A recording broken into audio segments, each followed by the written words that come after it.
You need to try and pick off the units as... Look at the shields on the Marksman's.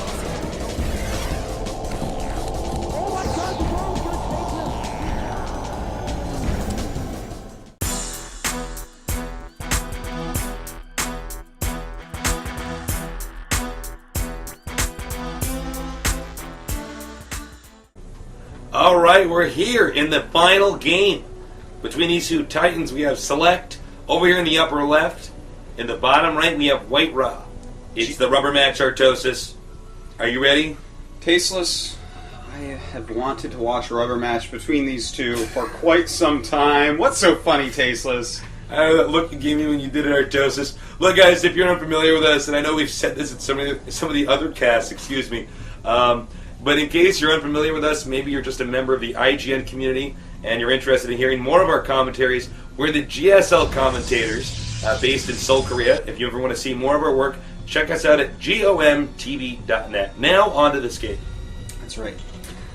It is Tuldarum Altar, cross positions, so it's the most wide open map, a very good map for TVP, especially these positions, and one of the biggest maps in the game, so this definitely could go very long. We normally do see long games on this map.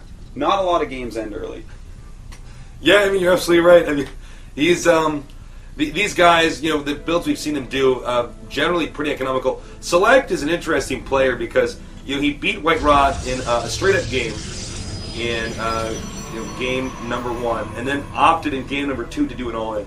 Yeah, that all-in. We don't see him do that a lot either. No, but he knows against White Raw, he has to take some risks. You can't just actually do straight up the same strategy every game against White Raw. This is a man who learns while he goes. Yeah, he's very reactionary, and he's really ahead of the curve when it comes to the way the game is approached. He is ahead of the curve. Also ahead of the curve. Yeah, man. Also over the hill, man. This guy's one of our older professional gamers out here. That's quite true. In fact, he's as old as Boxer, as far as I know. Yeah, and, you know, not really old as far as, like, actual, you know, how old an adult is. White Raw, I believe, is 31. Yeah, you might be. Yeah, I believe that's the 30 case. Or 31. Now, that's pretty old for a professional gamer. Yeah. The average professional gamer age, I think, is about 21, 22. Yeah, something like that. In Korea and outside of Korea. Usually around that range. But, you know, White Raw, I think his age has really allowed him to mature as, you know, the ideal type of professional gamer personality. Oh, he certainly He doesn't put too much pressure on himself. He trains the right way. Yeah. He has a good attitude in each match, and I think that's, you know, very important when you're entering into the pro gaming environment. Exactly. I mean, this guy is so likable. He is one of the few pro gamers that doesn't really have a team. He just has individual sponsors because he's a sponsorable guy. Yeah, he is. He's very marketable. Now, seleCT, of course, we've mentioned this in previous games, but seleCT is the Dawn of War World Champion 2 times, so these are 2 serious heavyweights. Now, both have done really greatly in StarCraft 2 thus far. I want to say White Raw's done a little bit better. But it's close, man. I mean, seleCT has gotten really deep at a lot of MLGs. White Raw has stayed a little bit more in Europe, but I'm going to go with White Raw having a little bit of an edge overall, just a little bit. Now, note, he didn't spot the 2 barracks being made over there, but he can assume it's going to be 2 barracks when he sees there isn't the gas being taken right away. And what else would 2 SCVs go over there and make at the same time 2 barracks? And White Raw throws up a Nexus. He realizes, hey, I need to expand. I can't let Terran get too far ahead there. And a Zealot walking up. I like that. A Stalker in pursuit. Don't worry, he's not stalking the Zealot. They're friends. They're on the same team. And they're going to see if they can maybe harass the Marines a bit. You know, I mean, it's not you know, that kind of stalker. I mean, he asked the Zealot, you know, for the phone number a few times, and he said no. And they said, want to go to a movie? And he said, can I bring a friend? And, you know, the stalker said no. But overall, you know, pretty normal stalker. Now, here we have a little bit of an engagement. And with the bunker, he's going to have to run away. But I like that push. It's a nice little push. If there's no bunker, maybe he kills a Marine. Maybe he kills 2 Marines. And the stalker can continue to do some micro-dancing. But that's the end of that little push. I like it, though. Thumbs up from Artosis. Well, it makes sense to do a move like that. And I do like here the SCV that was hidden. Basically, seleCT said, well, if you leave your base, you're not going to be, you're not going to have anything there to defend it. So what I'm going to do is I'm going to hide this SCV, and since you did leave your base, I get to scout you for free, and that gives me a lot of valuable information that I can use against you as I try to incorporate the perfect build to stop you. Yeah, the difference between him getting that SCV in and not getting in is a whole world. Yeah. It's a whole world, Tasteless. I mean, if he doesn't get that in, he might have to scan. He might say, I just don't know what's going on. I have to use a scan. And he might scan and not see enough and say, I don't know if that's enough information. Maybe I'm missing the robo. I don't see enough gateways. Is there another expansion? He might have to scan, one or two more times after that. Mm-hmm. But with that SCV, he gained all information that he needs. He's going up tech into his factor. I would not be surprised if he goes straight to Starport. Select not a Siege Tank Terran in this matchup. No. Much more a Medevac Terran. And that's totally fine. I understand that style. It's quite good. Here we see White Rod doing one of the things he does best, is just controlling the map early on. He's not going to let this SCV, another hidden SCV, get away with anything over here. And, White Rod is one of these Protosses, as we've seen in many of his games recently, that he likes to take a third base pretty quickly if he's far away like this. Yeah, and, he gets away with it sometimes. Sometimes he has to cancel, sometimes he loses it.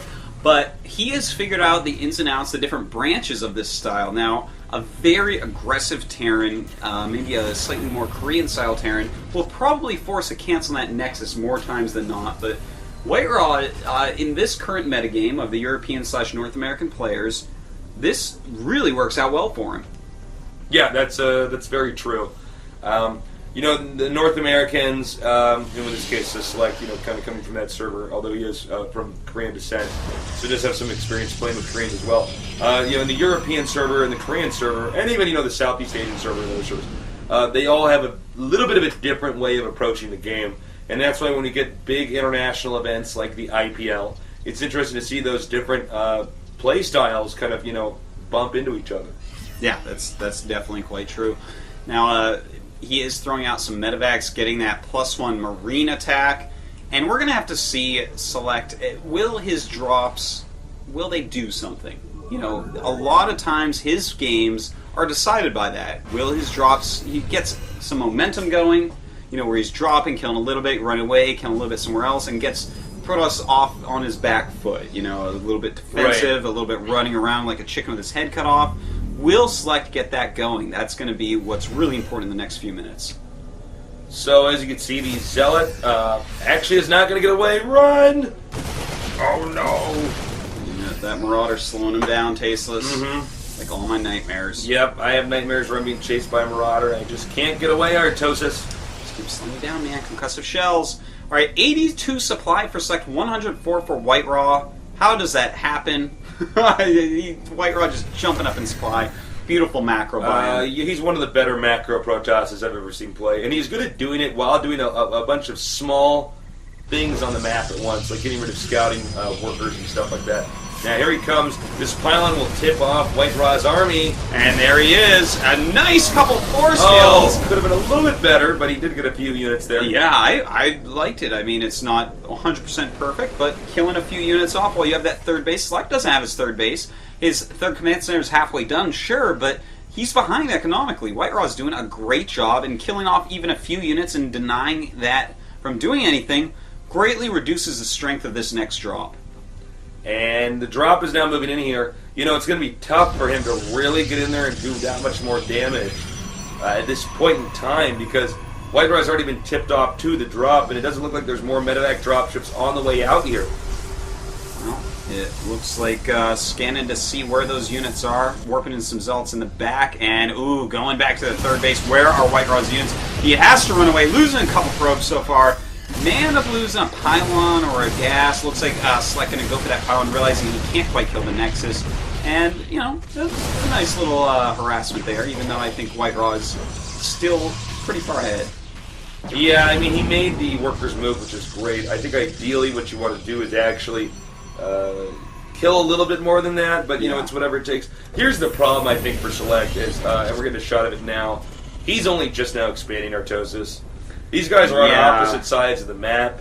You want to try to expand when you're doing these drops. Yeah, that's the point. That was late. You can even build that over there at the expansion. I mean, there is some risk, but White Raw got that expansion up so fast.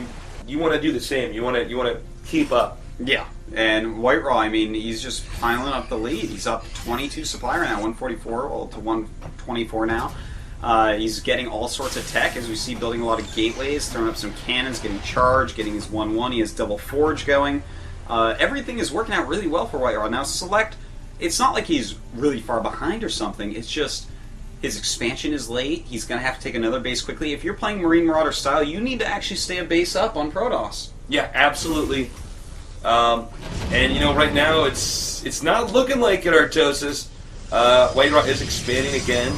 This is the part of the game where, you know, on this map especially, taking your 4th base and 5th base become a little bit trickier. They're not close to your home. Yeah. And, you know, it can be a little bit scary for both sides. You know, White Rod is the Warp Prism Master. And, you know, obviously Select is making. Yep. Oh, there you go. And then, of course, Select is, you know, incredibly good with medevacs. So this is the part of the game where it really starts to get complicated for both sides.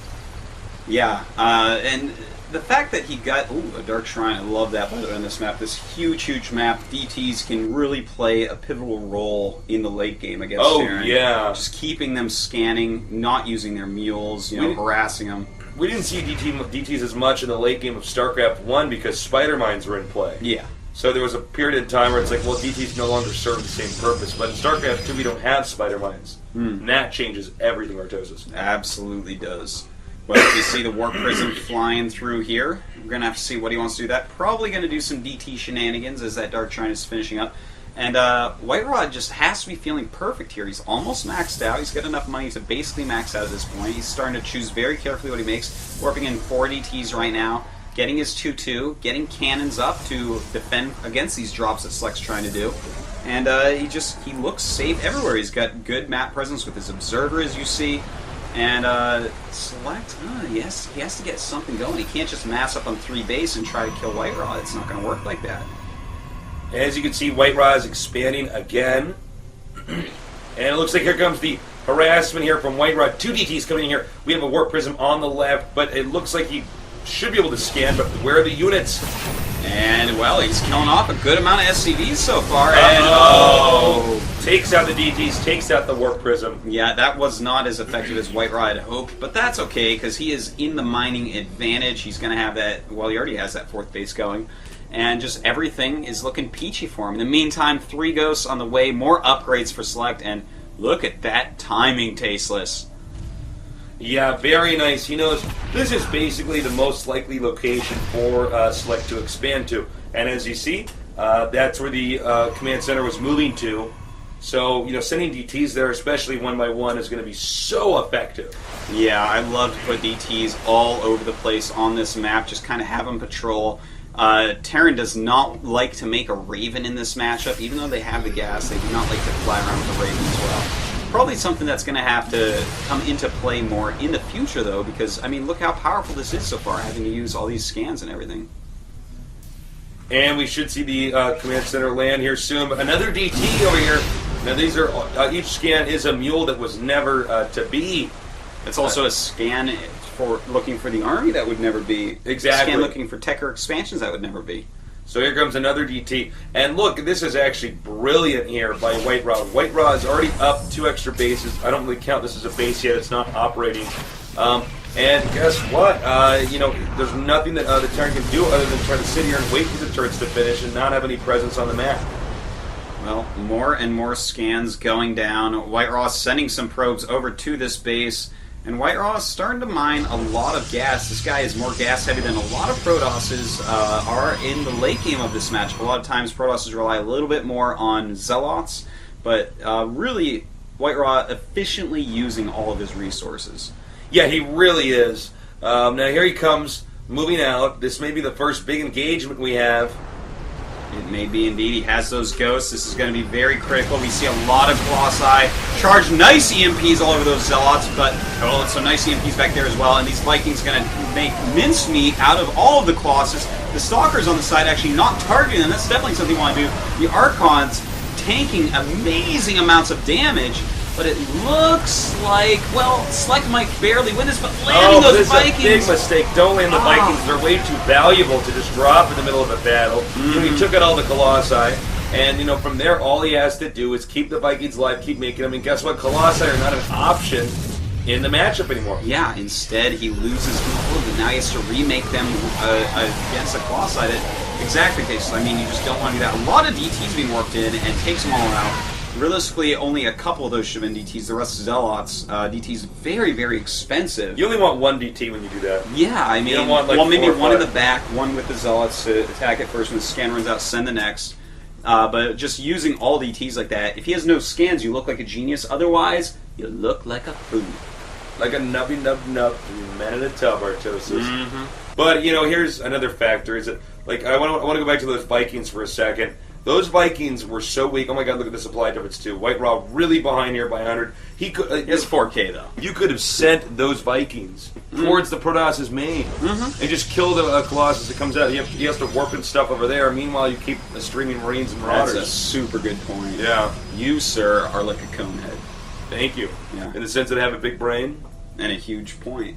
Yeah. Ooh, wow. Yeah. It was deeper than you thought. It was very deep. All right.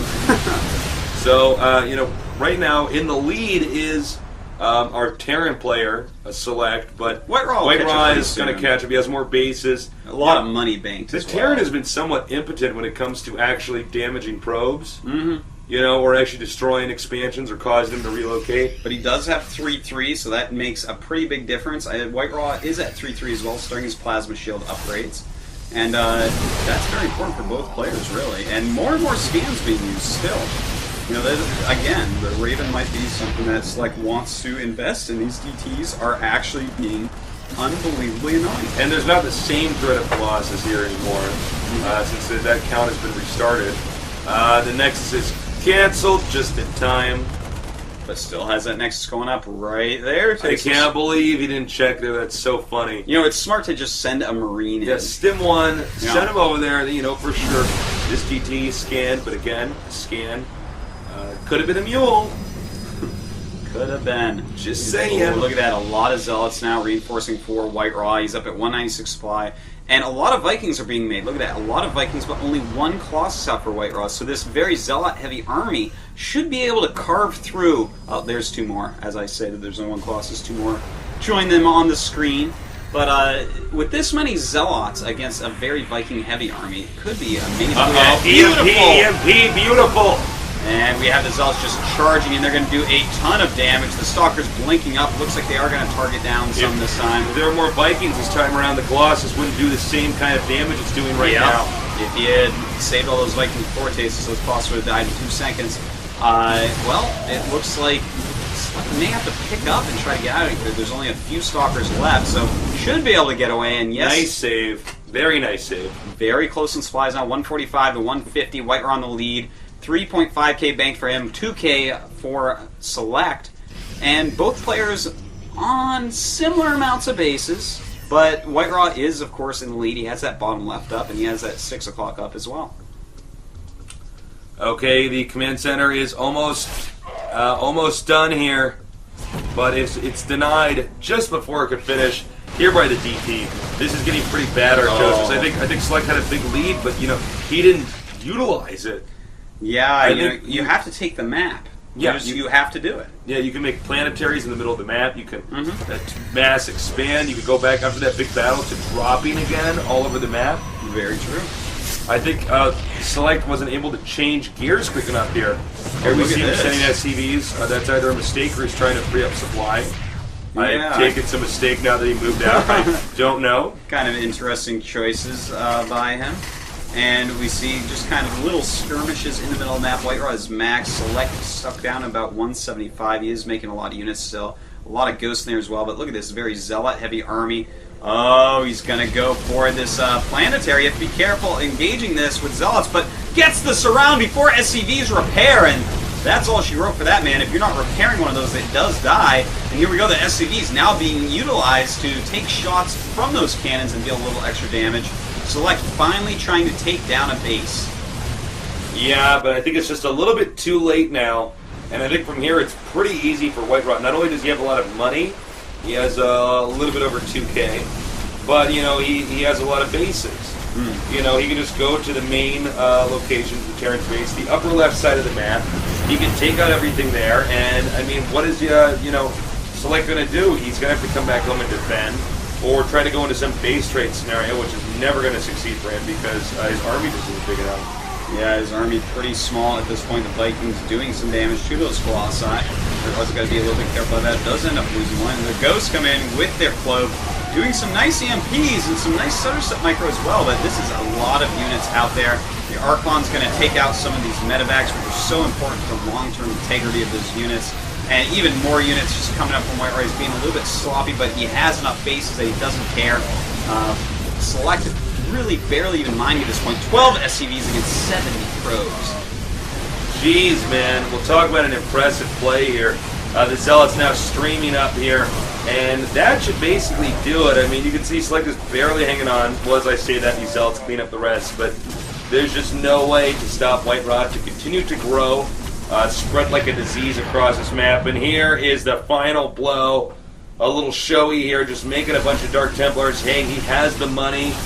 Might as well show off a little bit. Not like Terran has enough orbital scans to ever spot all that stuff. And that should basically do it, Artosis. Yeah, man. Looks like White Raw is going to take down Select 2-1. GG.